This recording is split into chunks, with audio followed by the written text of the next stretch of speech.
Hello and welcome to my presentation. This is Ashley Harris.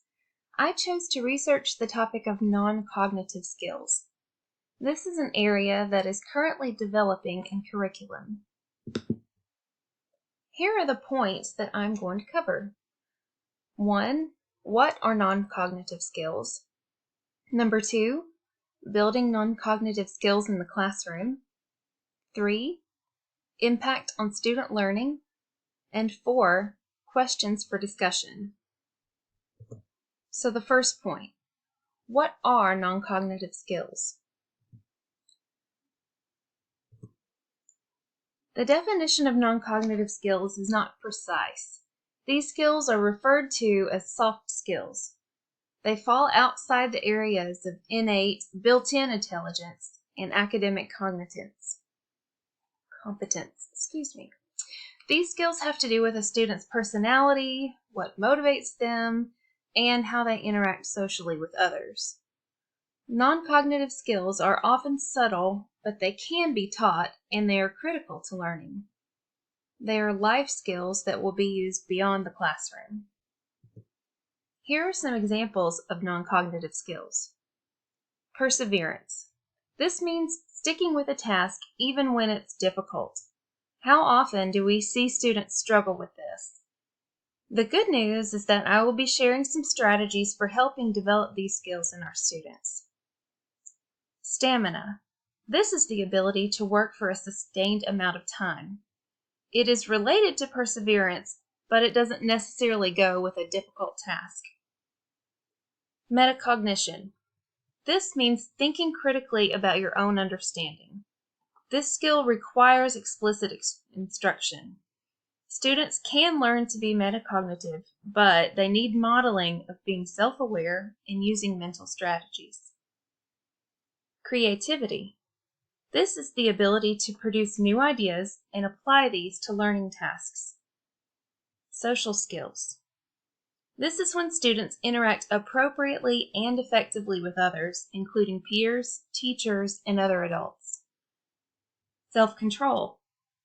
This is the ability of students to choose how their attention is used and manage impulses they may have. Excuse me, just a second, I need to get some water. Thank you, sorry about that. So the second point that I will cover is building these non-cognitive skills. How do we teach these skills to our students? I'm going to provide one strategy for each skill mentioned in the last section. To teach perseverance, you can show students how to break down large tasks into smaller, more manageable steps. This will teach them and help them to see that tasks are accomplished one piece at a time. To teach stamina, start with a small workload and increase this gradually over time. For example, for students at an intermediate reading level, you can assign silent reading in increasing increments of time. This will help them to experience focusing on a rigorous task without fatigue. To teach metacognition, guide students in setting goals. Have students reflect on these goals periodically so that they can see their growth. To teach creativity, establish and maintain a nurturing and supportive classroom environment. Invite students to come up with unique ideas for non-traditional types of work. Give them opportunities to include artwork, music, community resources, really anything that demonstrates understanding of the material, but in a setting that they may not be used to. To teach social skills, set ground rules for appropriate speaking and listening behavior. Then have students practice these in pairs and groups. To teach self-control, model stopping to think before you act. Giving students concrete examples of how to make good choices will help them apply this skill. One of the biggest themes I discovered as I researched this topic was growth mindset. This means that students are aware that they may struggle and they can sense when things are hard, but they can also choose to keep trying.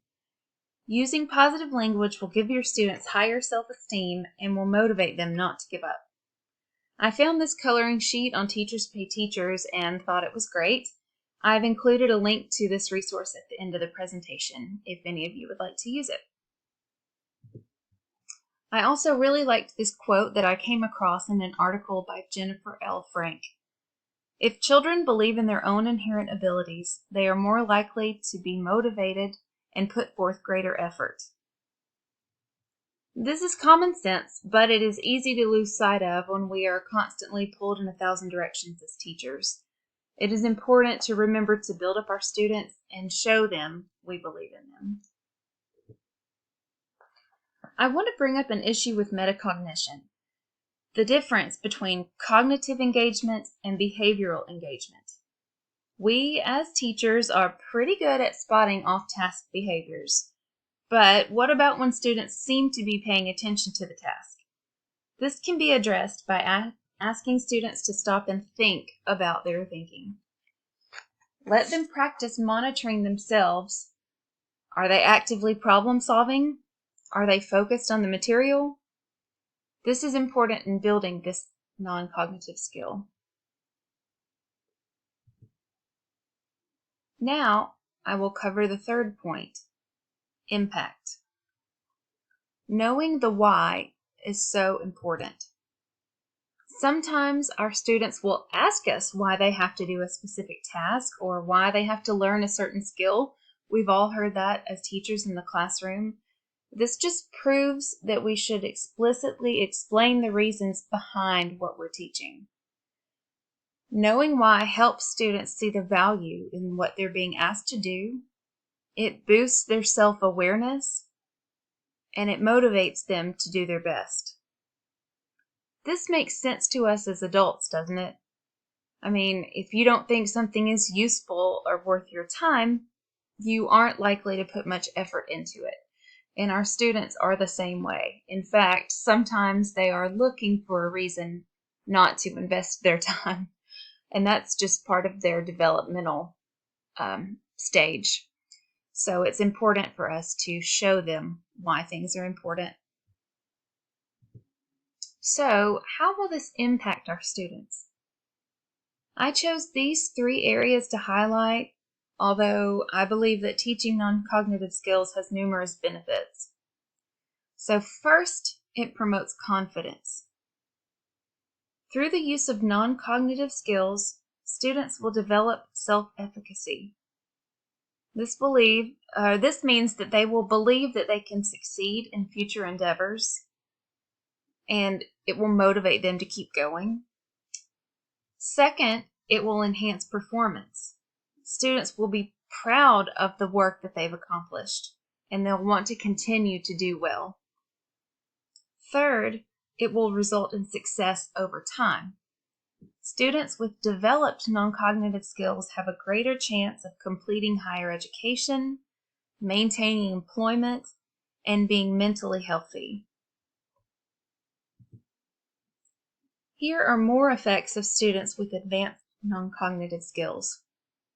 They are well-rounded individuals who exhibit less anxiety, a reduced fear of failure, fewer unhealthy coping skills because they have previously learned how to deal with problems effectively. They exhibit higher achievement levels and positive concepts of themselves. These are all really great reasons. So in the last section, I will ask you some questions about the presentation. Question 1. Do you feel that schools and teachers are currently teaching non-cognitive skills? And please, when you answer this question, I think we obviously know yes and no. Yes, that could be your answer, or no could be your answer. But give me a reason as to why you think this is either yes, being explicitly taught, or no, you don't feel like it's being explicitly taught. Okay, question 2. Why is it important to explicitly teach non-cognitive skills? And question 3. In what ways can you implement non-cognitive skills in your own curriculum? Okay. Here is a list of the resources that I used when I made this presentation. The coloring sheet, that said I can do hard things. It's listed here under Miss Perez's art room from Teachers Pay Teachers. And thank you for participating in my presentation.